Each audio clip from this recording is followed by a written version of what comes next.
여자에 의한, 여자를 위한 법률 컨설팅 프로그램 기막힌 가정법원!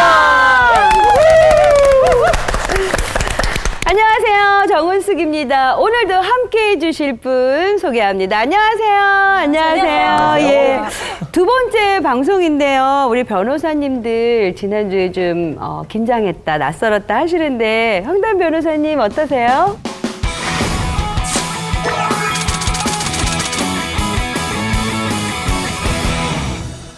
이번 주는 이제 지난주보다 좀 더 편안하고 가족 같은 분위기에서 진행하는 것 같아서 좋습니다. 네. 좀 편안해 보이시고 네. 우리 김지호 변호사님은 어떠세요?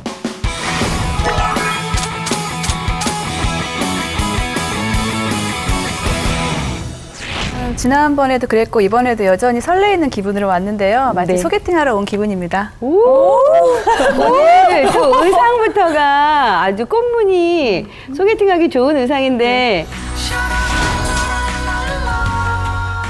같이 가요. 네, 같이 가요. 혼자 가지 마시고요. 우리 개그맨 두 분 완전 적응하신 것 같습니다.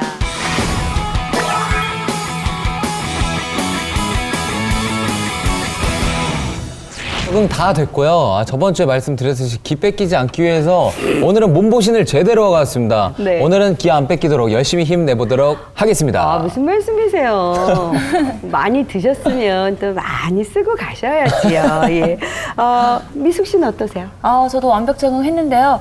이상한 게 지난주 방송에서 그 법에 대해서 잘 안다고 소문이 났는지 그 주변의 남자들이 어느새 저한테 연락을 안 하기 시작하더라고요. 그게 뭐 법을 잘 아셔서 연락을 안 하는 걸까요? 모르겠네요. 네. 이런 말이 있습니다. 가까운 사이일수록 동거래 하지 말라. 이 말에 대해서 기용 씨 어떻게 생각하세요? 저는 빌려줘야 된다고 생각합니다. 뭐 아무나랑 동거래한다는 게 아니잖아요. 네. 그러니까 가까운 사람들이 이렇게 돈이 필요하다고 저한테 이렇게 요청을 한다는 거는 그만큼 힘들다는 거니까, 예, 전 빌려줘야 된다고 생각합니다. 가까운 사이이니까 연락 오는 거다. 빌려줘야 한다. 미숙 씨는 머리를 흔들고 계세요. 기용 씨 말은 굉장히 어린이적인, 그렇지.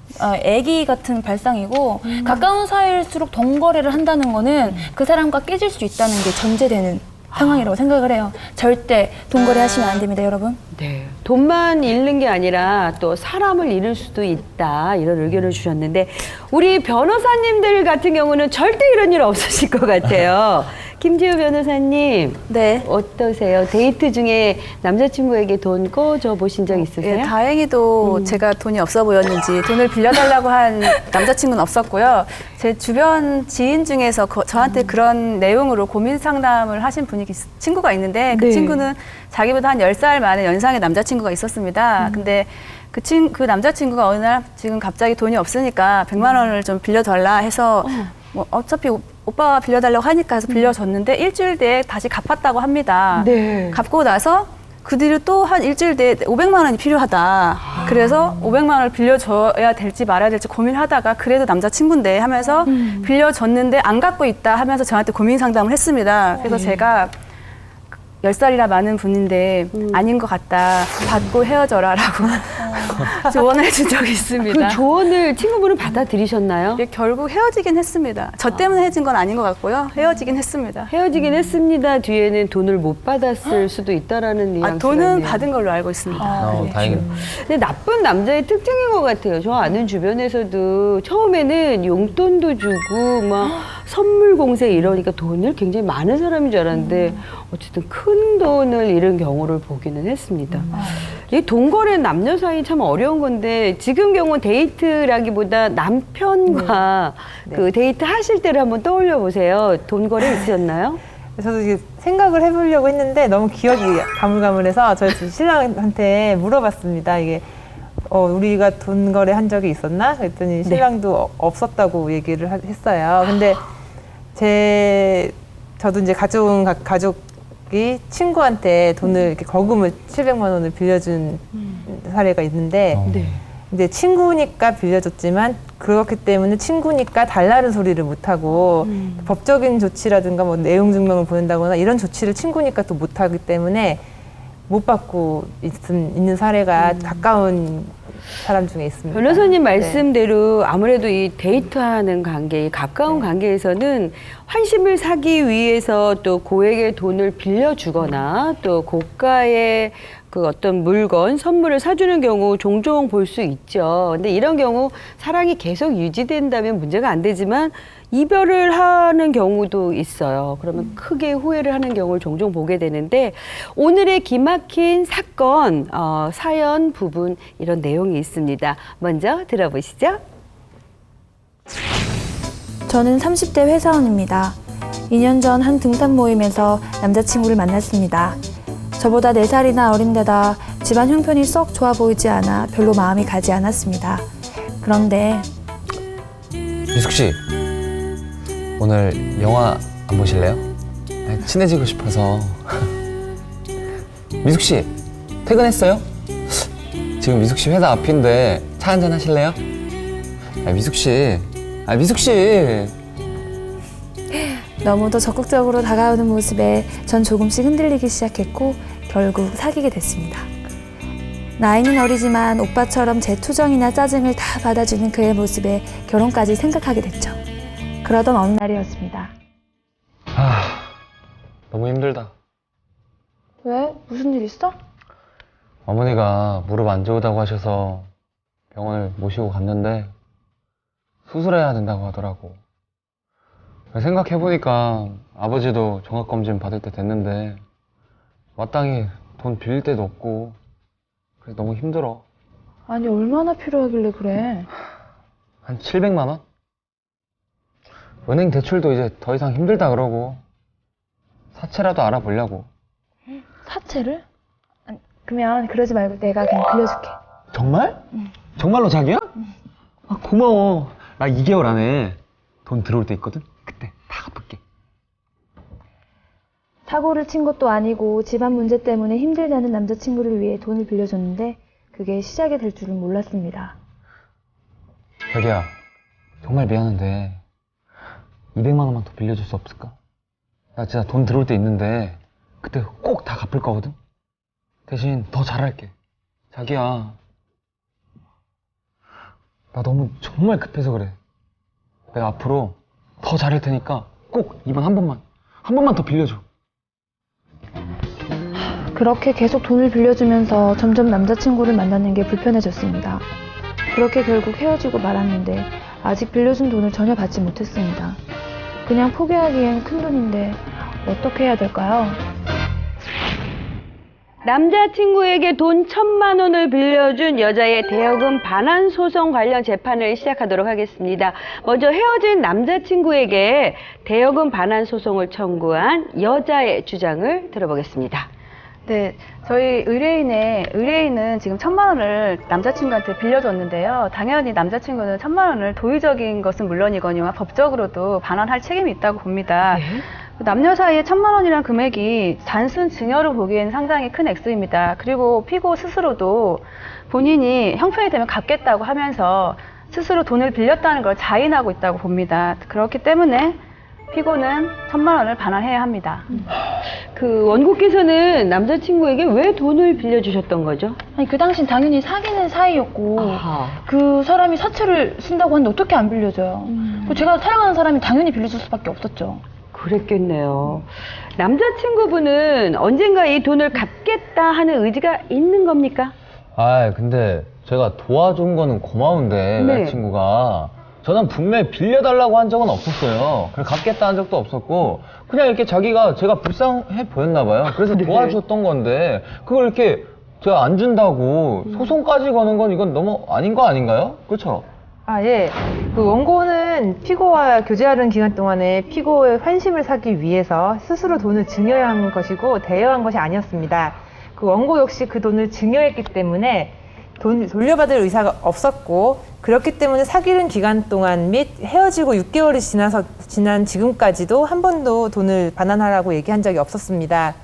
만약에 그 돈을 대여한 것이었다면 그 기간 동안 한 번도 반환 시기라든가 반환 액수, 이자 이런 것에 대해서 합의를 하지 않았을 수가 없었고요. 네. 그래서 이런 사정에 비춰봤을 때 원고의 청구는 부당하다고 보입니다. 아니죠, 변호사님. 저는 그냥 쪼잔해 보일 것 같아서 그냥 돈을 빌려달라, 계속 달라 이 말 안 한 것 뿐이고. 남자친구니까 또 하기 어렵잖아요. 그럼요. 네. 원래 돈 관계에 있어서 얼마나 그게 복잡합니까? 그래서 당신도 기억을 해봐. 내가 돈을 빌려준다고 얘기하기 전에 당신이 나한테 빌려줘 다음에 줄게 했잖아. 빌려줘 하셨다고 하는데요. 아니, 네. 제가 사실 기억은 안 나는데 분명히 빌려달라고 한 적은 없습니다. 일단 뭐 녹음이라도 증거라도 있어? 없잖아. 녹음 이래서 증거. 사람이 네. 끝까지 가봐야 된다는 게 사귈 때는 자기야 이러더니 지금 말이 돼요 이게? 어쨌든 사실 이 사건을 만나기 전에는 대여라는 단어 자체를 그 비디오 테이프 빌릴 때 한번 들어봤던 것 같은데 연인 사이에 이런 단어가 오가는 상황까지 온 게 좀 가슴이 아픈데요. 먼저 연인 사이에 오고 간 돈을 증여로 볼지 또 대여로 볼지에 대한 논의가 먼저 필요할 듯 합니다. 원고 측 변호사 먼저 발언해 주세요.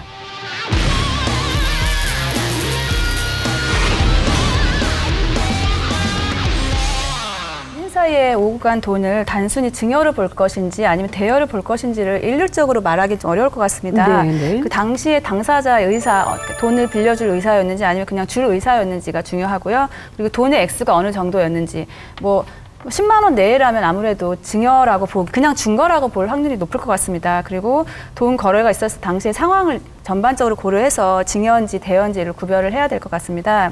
그 예컨대 뭐 1억 돈이 많은 사람이 여자친구한테 뭐 1억 원 너한테 줄게 하고 뭐 많은 금액이지만 네. 그래도 그 사람이 뭐 나는 대여가 아니라 너한테 주는 거야라는 취지로 했다면 그것은 증여에 해당하지만 그거는 돈이 많은 사람의 경우고요. 저희들 같이 일반적인 사람들은 보통 남녀 간에 교제하더라도 10만 원 이상 거래 잘 안 합니다. 제가 볼 때는 한 100만 원 이상 거래가 있었다면 이것이 뭐 증여하려는 의사가 있어서 뭐 차용증을 썼던지 아니면 어떤 계좌 이체를 했던지 이런 증거들이 있다면 아무래도 일반 증여가 아니라 대여를 볼 수 있는 소지가 높다고 생각합니다. 관련해서요. 한 가지만 말씀드릴게요. 네. 관련한 판례가 있는데요.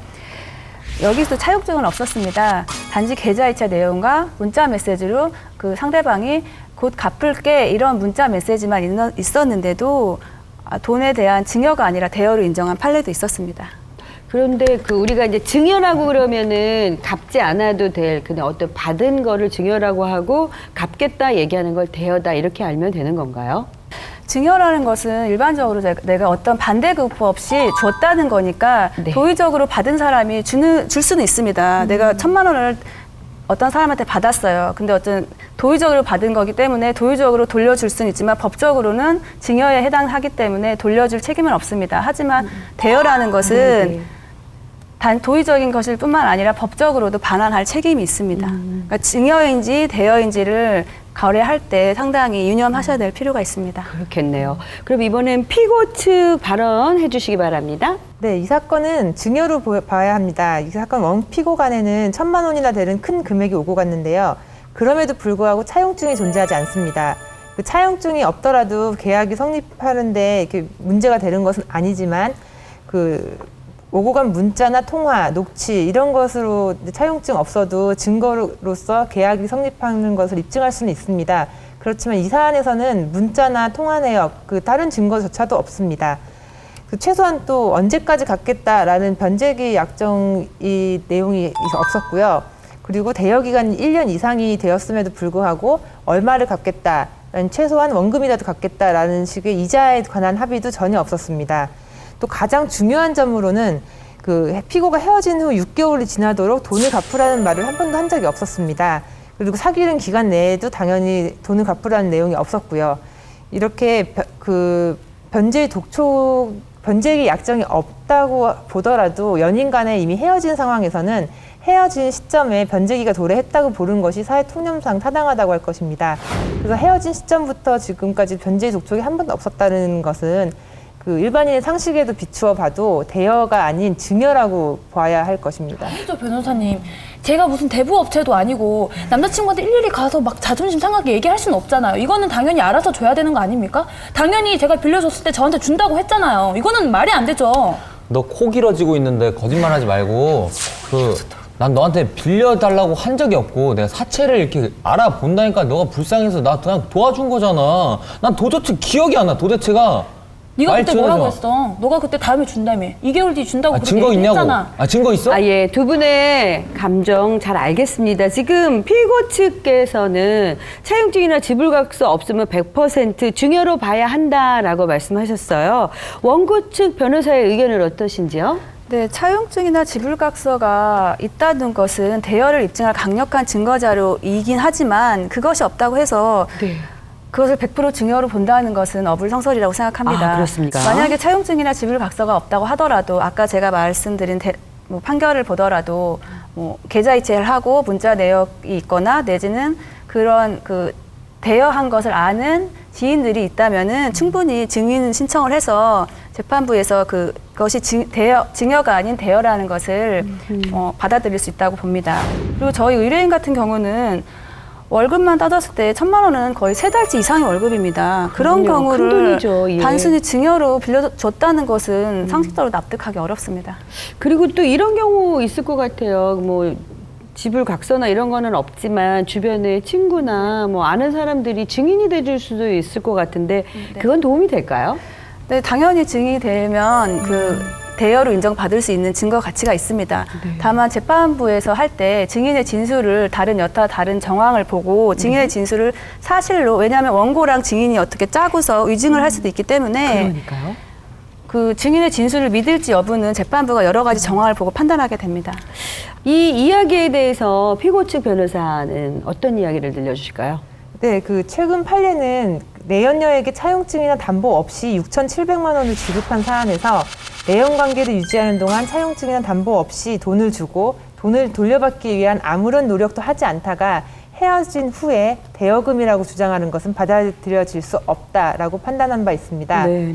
이게 본 사안에도 이게 위 판례 이와 같은 태도에 비추어 봤을 때 차용증과 담보 없이 1,000만 원을 건네놓고 그리고 헤어지는 6개월이 지날 때까지 아무런 노력을 기울이지 않다가 이제 와서 대여금이라고 주장하는 것은 받아들여지기 어렵다고 볼 것입니다. 원고 측과 피고 측이 팽팽한 접전을 벌이고 있습니다. 여자친구분께서는 남자친구에게 고가의 선물을 준 걸로 알고 있는데 그것도 돌려받으실 건가요? 지금 생각해도 너무 열이 받는데요. 당연히 지금 돌려받아야 되고 네. 제가 그 카메라를 사주려고 24개월 할부를 끊었어요. 그게 금액이 얼마였죠? 아, 좀 노코멘트 할게 너무 놀라실 것 같아서.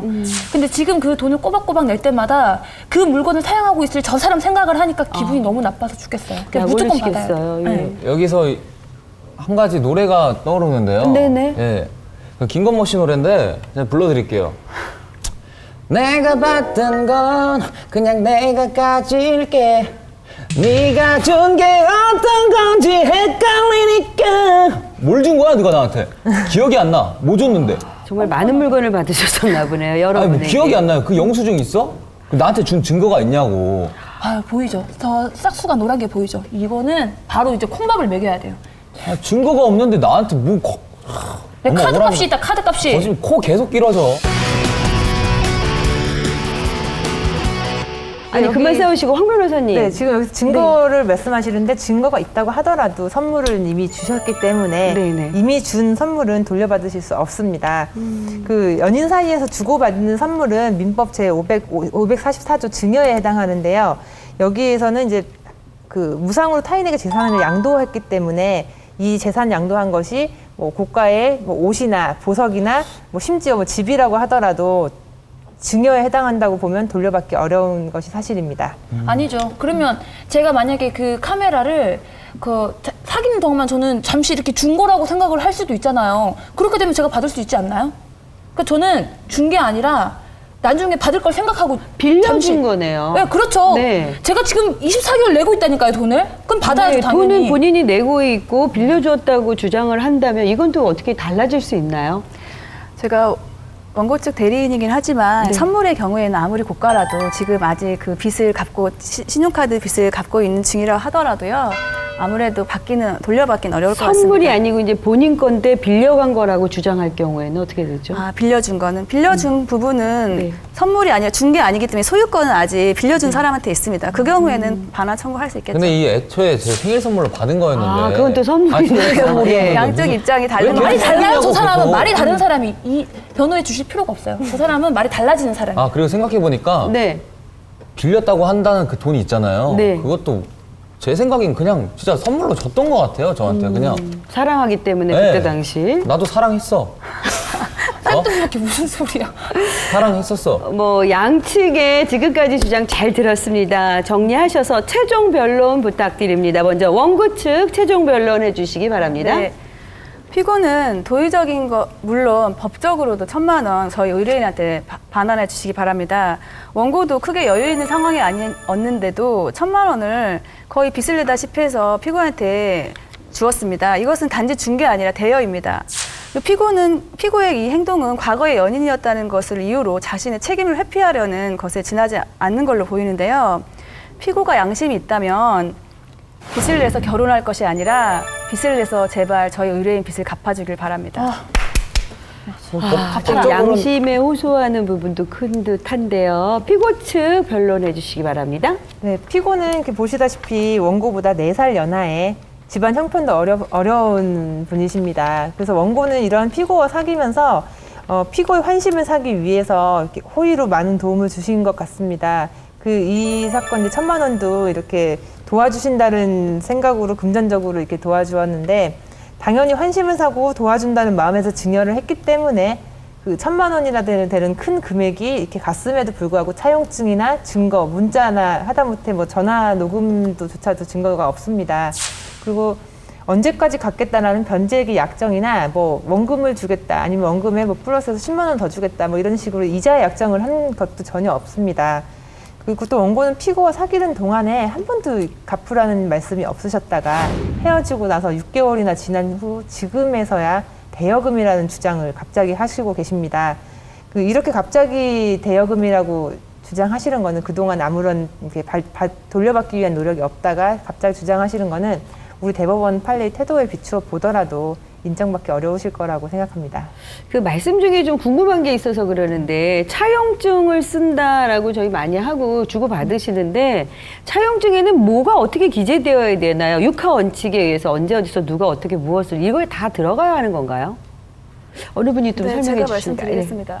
차용증에는 반드시 뭐 육하 원칙을 다 지켜서 쓸 필요는 없고요. 가장 중요한 거 금액이 얼마인지 금액. 예. 네. 그리고 이게 빌려주는 건지 왜냐하면 대여인지 증여인지가 중요하지 않습니까? 그 빌려준다는 그 의사가 정확하게 뭐 대여한다라는 어떤 법률적인 용어가 아니더라도 내가 A가 B한테 이것을 돈을 빌려주고 언제까지 갚기로 한다 이런 내용이 들어가면 되고요. 본인의 빌려주는 사람의 어떤 서명과 돈을 빌려가는 사람의 서명이 있으면 완벽할 것 같습니다. 특별한 형식은 요구하지 않지만 제일 중요한 건 X와 그것이 대여인지 여부 그 두 가지는 꼭 드러나야 될 것 같고요.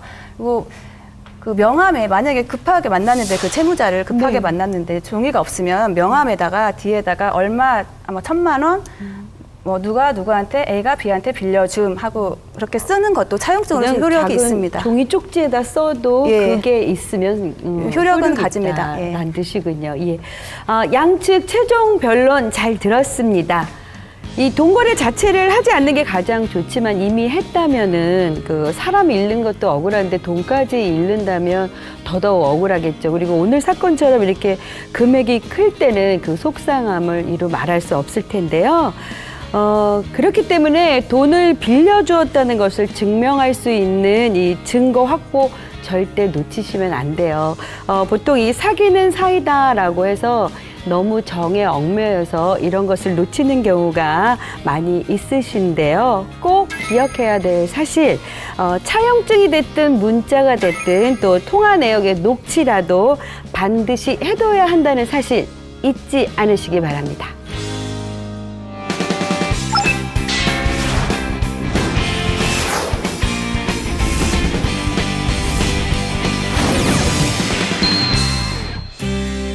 기막히거나 답답한 일로 전문가의 조언이 필요하실 때 저희 홈페이지 게시판에 글을 남겨주시거나 ARS 상담 전화 이용해 주시길 바랍니다. 언제나 문 열어놓고 기다리겠습니다.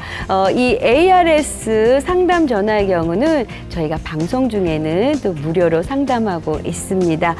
여러분께서는 부담 없이 저에게 문의해 주시고 저희는 유쾌하고 상쾌하게 풀어드리겠습니다. 미국 워싱턴 DC에서 가장 유명한 곳 중 하나인 링컨 기념관. 이 기념 건물 정면에는 링컨이 암살되던 해의 나이에 맞춰 56개의 계단이 놓여져 있는데 이곳을 방문한 사람들은 의례 이 건물 계단에 앉아 잠시 쉬거나 사진을 촬영한다고 한다. 그런데 계단 아래쪽에 앉아있는 한 남자가 계단 위쪽에 걸터 앉아있는 여성들을 몰래 촬영하고 있는 모습이 경찰에 발각됐다. 사진을 촬영하던 남자는 경찰이 다가가자 카메라 메모리 카드를 은닉하고 폭력을 사용하며 경찰에 완강하게 항의하기 시작했다. 그러나 결국 경찰에 체포된 남자. 압수된 메모리 카드에는 계단 위에 걸터 앉아있는 여성들의 하체가 적나라하게 촬영된 사진들로 가득 차 있었다. 결국 형사 재판을 받게 된 남자. 과연 그는 어떤 처벌을 받게 됐을까? 그 미국 워싱턴 DC 링컨 기념관의 계단이 마치 그 육교 계단 같이 있죠. 아래에서 보면 위쪽 계단에 있는 사람들의 신체 부위를 올려다볼 수 있잖아요. 그런 시야 각도가 형성되는 것과 비슷하다고 합니다. 여자들은 이런 계단 올라갈 때 굉장히 신경이 많이 쓰여요. 그렇죠. 신경 쓰다 못해 너무 이제 올라갈 때 겁이 나더라고요. 저 같은 경우는 이제 치마를 입으면 밑에서 볼까봐 괜히 신경 쓰여서 가방 큰 거 있잖아요. 그걸 뒤를 이렇게, 가리게 되죠. 네, 가리고 걸어가거든요. 맞습니다. 예. 근데 변호사님들은 치마 더 많이 입으시지 않나요? 네. 저는 아무래도 변호사니까 플레어 스커트보다 이렇게 H라인이라고 하죠. 좀 타이트한 치마를 입는데요. 네. 보통 저는 이 계단 올라갈 때는 뭘 그렇게 많이 신경을 안 썼는데 상담할 때 상담 테이블이 무릎까지 오는 테이블인 경우에는 아무래도 제가 허벅지에 힘을 주고 딱 붙이고 있는 게 아니라 힘을 잠깐 풀면 허벅지 사이가 맞은편에 앉아있는 의뢰인한테 이렇게 보이겠더라고요. 그런 느낌을 받고 상담 테이블이 원래 무릎까지 오는 거였는데 나중에 허리까지 오는 걸로 바꾸고 편하게 좀 앉고 있습니다. 보통 이제 우리가 이제 매너 있다라고 할 때 길가 쪽으로 여성 안 세우고 남성이 걷고 또 계단 걸을 때도 이렇게 남성이 앞장서서 가는 것도 아마 이런 거를 생각해서가 아닐까 싶습니다. 예. 그 변호사님의 경우는 어떠세요?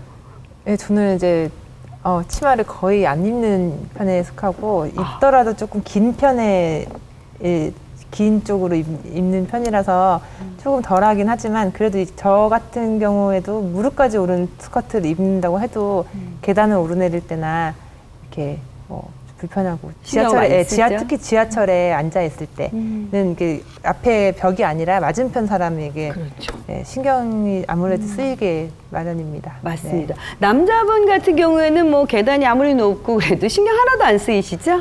남자는 근데 좀 반대로 예. 억울한 심정이에요. 왜 또 억울하시죠? 예? 계단을 이렇게 올라가다 보면 당연히 땅만 보고 할 수 없잖아요. 언제 그렇죠. 도착하나 이렇게 올라갔다 보다 보면은 앞에 여성분이 이렇게 올라가다가 혹시나 이렇게 막 제가 보지 않을까 신경을 쓰면서 올라가요. 근데 그러다 딱 눈이라도 딱 마주치면은 치안 보듯 보시나요? 그냥 완전 인상 찌푸리면서 막 자기 다리 막 팬티 보진 않나 막 별의별 그 눈빛으로 다 느껴져요. 그 불쾌함이.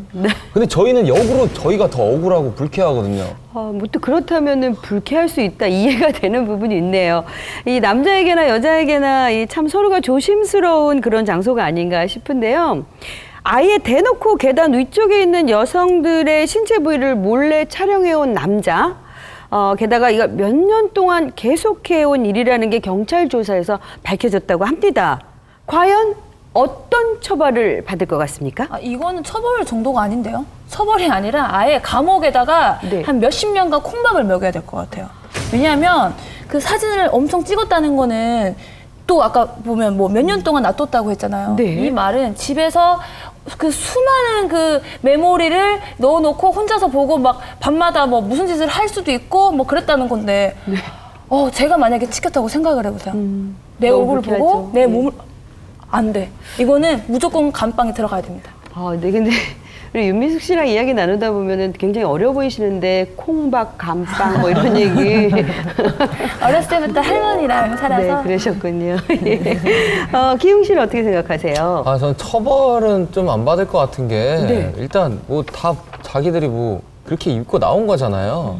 그렇기 때문에 뭐 그렇게까지 큰 처벌은 안 받을 것 같은데 그렇게 입고 나온 게 좀 잘못됐을 것 같아요.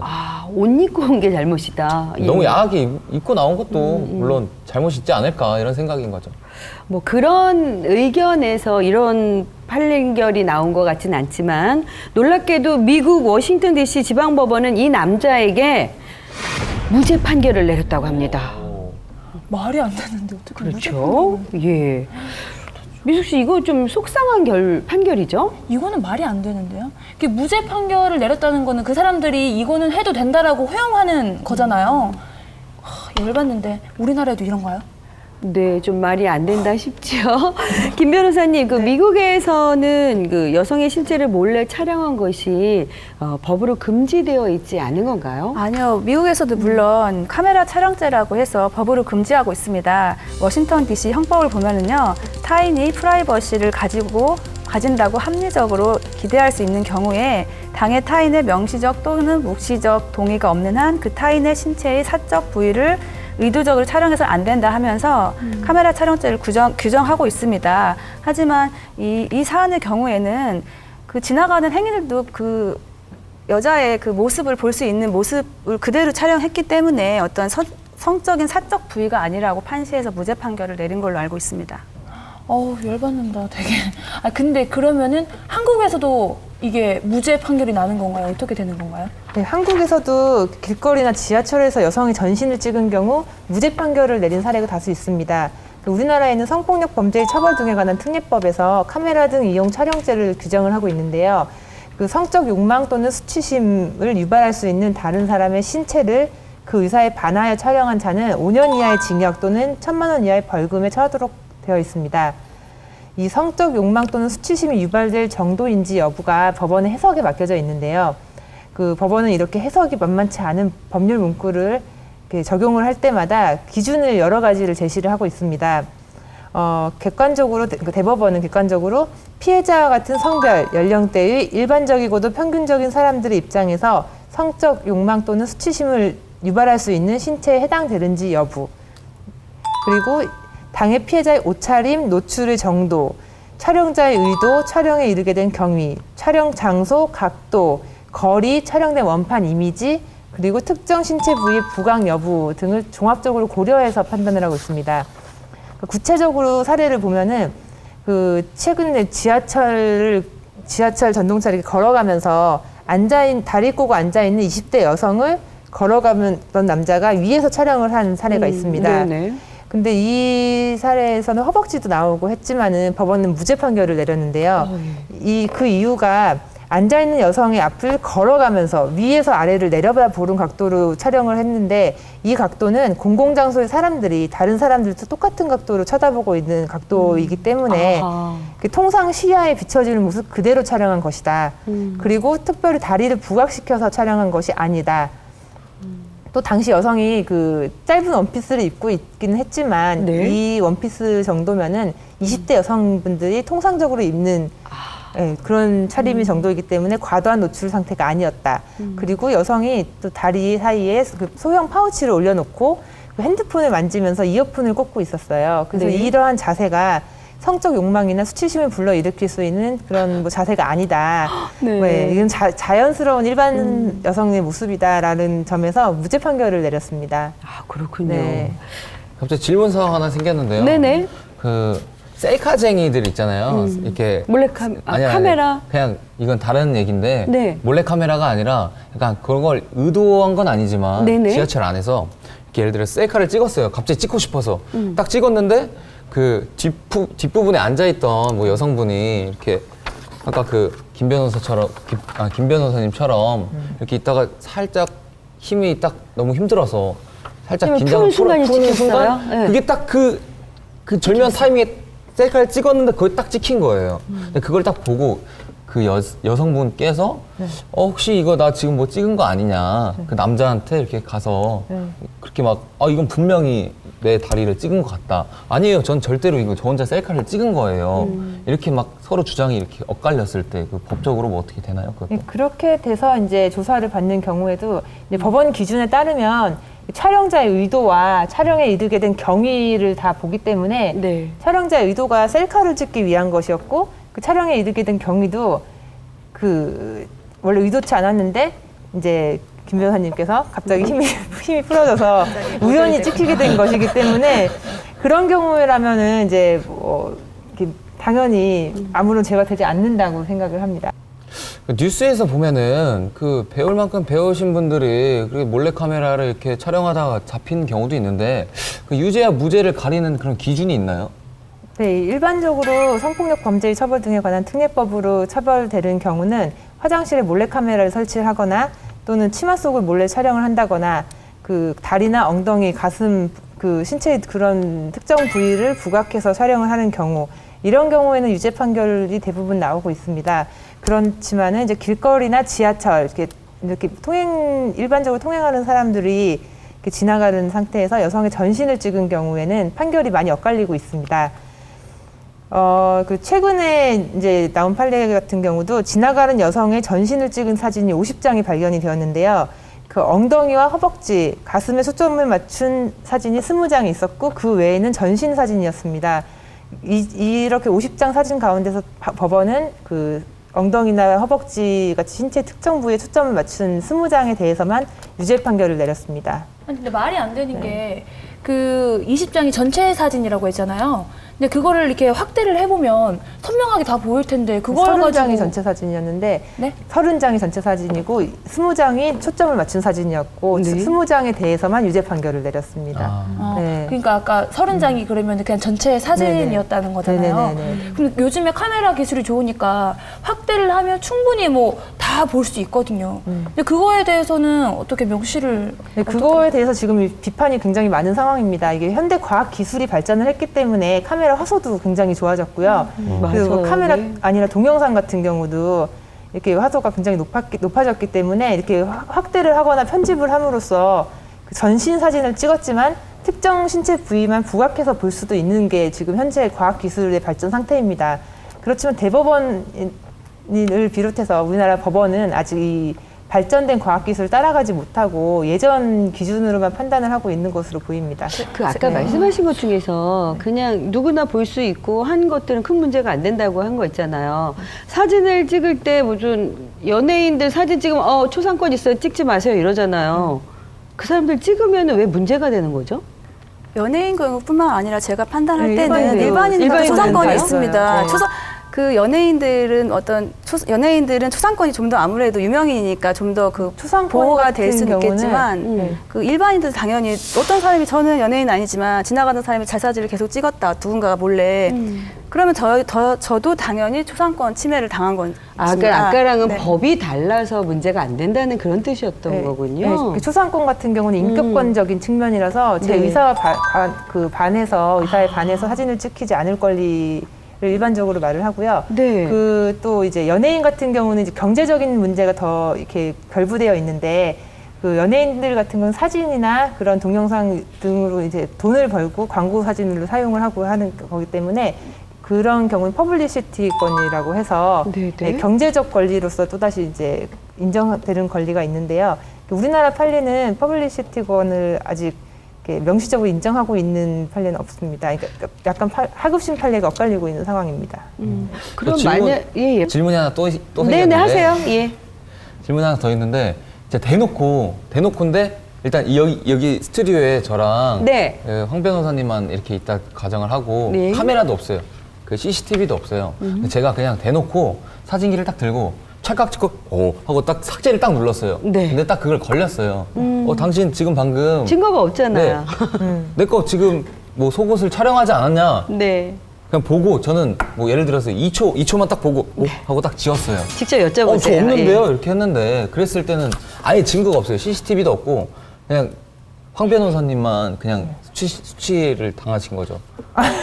그런 어떻게 저런 상상을 하는지 모르겠는데요. 황 변호사님이 직접 당사자니까 제가 말씀드려보면요. 아, 네네. 아니, 저는 고소할 겁니다. 이러면은. 피해자의 진술만으로도 증거가 됩니다. 아, 진짜요? 예, 네, 피해자가 저는- 저 남자가 내 여길 찍고 자기 잠깐 보고 지웠다 하는데 그 피해자의 진술이 신빙성이 있다면 피해자의 진술만으로 충분히 증거 가치를 인정받고 유죄로 판단될 수 있습니다. 그러면은 저 친구 기웅 씨가 가가지고 사실 그런 적 없습니다 이렇게 하면은 정말로 없다고 그러니까 연기를 너무 잘해요. 밝힐 게 없잖아요. 그럼 무조건 부인하는 사람들은 다른 객관적인 증거, CCTV가 없으면 처벌하지 못할 확률이 높아지지만 그래도 피해자와 피고인이라고 칭하겠습니다. 피해자와 피고인의 관계상 피해자가 피고인을 어떻게 괜히 해코지할 것도 아닌데 거짓말을 할 것이냐 말 것이냐를 재판부가 판단하게 됩니다. 네, 제가 그걸 또 말씀드리고 싶은 게요. 네. 이게 요즘 휴대폰 데이터 같은 경우는 복구가 가능합니다. 이렇게 문자를 삭제를 했거나 뭐 카카오톡을 삭제했다고 하더라도 네. 그 디지털 포렌식이라고 휴대폰을 복구해서 증거로 네. 사용할 수 있는 절차가 따로 있습니다. 그래서 당연히 저는 그러면은 이 휴대폰을 이제 황 압수를 해서 변호사님께서 고소할 네. 거면 물에다 던져버리겠어요. 아니, 아, 저는 별의별 기영 부분에. 씨의 질문을 보고 느낀 게 네. 아까부터 하는 질문을 보면 네, 맞아요. 굉장히 변태적인 사람이지 않나. 그러니까 왜 질문을 해도 저런 질문만 골라서 할까 했다가 지우면 뭐 증거를 없애면 어떻게 우린 해야 되나. 상상도 못한 일이 아닌가요? 네, 예. 기용 씨 항상 많이 하셨던 것 같은데. 한 건 아닌데 네네. 그만큼 상상력이 풍부하다고 그냥 건전하게 생각하시면 될 것 같고. 카메라 등 이용 촬영죄의 실행의 착수 시기와 기수 시기에 대해서 이게 법원의 태도를 제가 말씀을 드리고 싶습니다. 실행의 착수 시기를 이제 법원은 촬영 대상을 특정해서 카메라 렌즈를 통해 피사체에 초점을 맞추고 그런 구체적인 피사체에 초점을 맞추는 구체적인 행위가 있을 때 실행에 착수한 것이라고 판례가 지금 보고 있습니다. 그리고 기수 시기에 관해서 우리 법원은 이제 카메라 촬영 버튼을 누르기만 하면은 기수로 인정을 해버립니다. 그래서 이렇게 판례 같은 게 이런 사례가 어떤 사례였냐면 지하철의 환승 에스컬레이터에서 동영상을 이렇게 찍은 겁니다. 그 피해자 치마 속으로 동영상을 촬영을 계속 하고 있었는데 동영상을 계속 촬영하고 있던 중에 발각이 돼서 체포가 되었어요. 그런데 동영상이니까 마지막에 저장 버튼을 눌러야지 저장이 되는데 그냥 그 사이에 체포가 되었기 때문에 저장 버튼을 누르지 못해서 그냥 지워진 사안이었습니다. 네. 이 사안에서 이제 저장 버튼을 눌러야지 기수 시기가 아니냐라고 해서 이렇게 기수 시기에 대해서 좀 논란이 조금 있었는데 네네. 우리 대법원은 그 촬영 버튼을 누르기만 하면 저장되지 않더라도 기수라고 인정을 했습니다. 네네. 네. 이 몰카 관련법들에 대한 얘기를 들었는데요. 이게 나의 일이라고 생각하면은 사실 굉장히 불쾌하지 않습니까?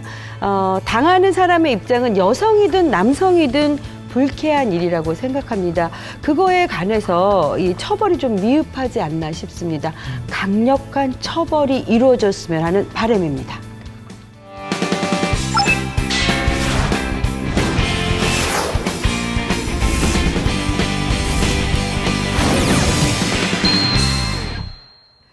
네, 오늘 기막힌 사건과 관련된 사연이 ARS와 함께 홈페이지로 들어왔습니다.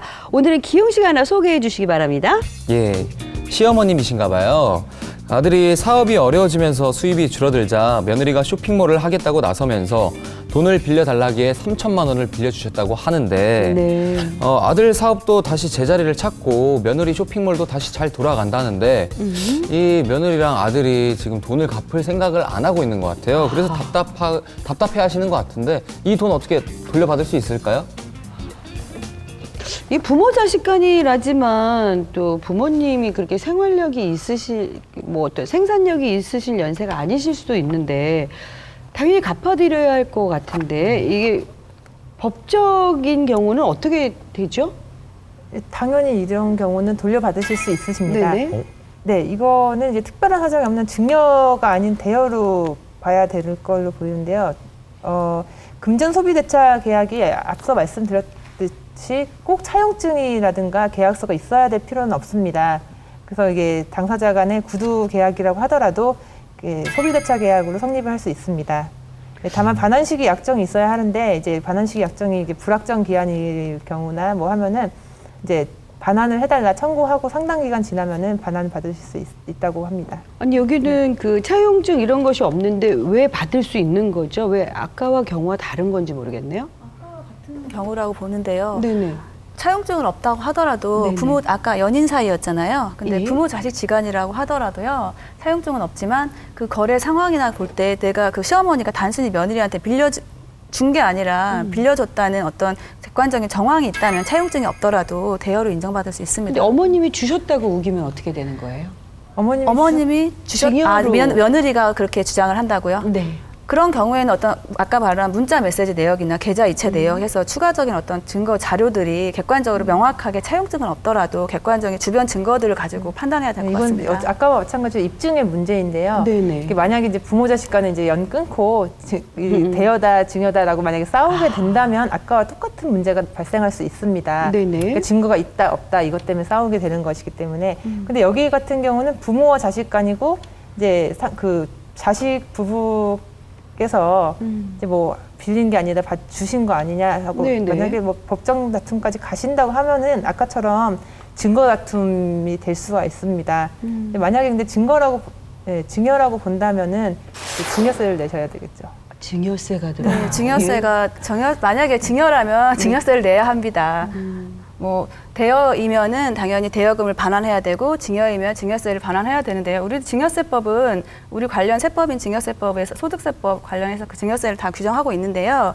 거기는 부모 자식 지간의 어떤 금전 거래 계약을 하면은 통상적으로 증여로 추정을 합니다.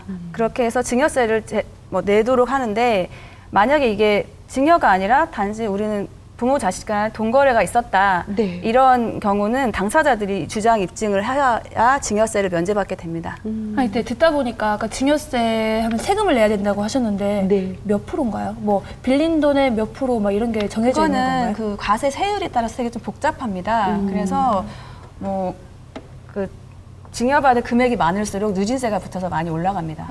아까 정확히 1,000만 얼마라고 원 말하기는 같은 그 애매합니다. 연인의 1,000만 원 같은 경우는 네. 대여세가 날지 대여세는 대여료로 내는 게 나지 증여세가 난지 생각해 보시는 증여세가 중이죠? 아무래도 좀 세금이 더 낮죠. 적게 나가겠죠. 대여 훨씬 적겠죠? 반환금보다. 예. 소송에서 이기고 증여세 내세요. 아, 좋습니다. 좀 여러 가지 이야기를 서로 주고받았습니다. 저희가 오늘 풀어본 이야기는 여기까지입니다. 두 번째 시간이었는데 어떠셨어요? 오늘도 우리 청일점인 기웅 씨에게 소감 먼저 여쭤볼게요. 오늘은 뭐 몸보신을 제가 제대로 하고 왔긴 했는데 뭐 오늘은 일단 적응이 완전 됐나 봐요. 네. 예, 지금 아주 편합니다. 네, 오늘은 뭐 눈이 살아 있으시네. 예. 첫날은 많이 힘들어 보이셨는데.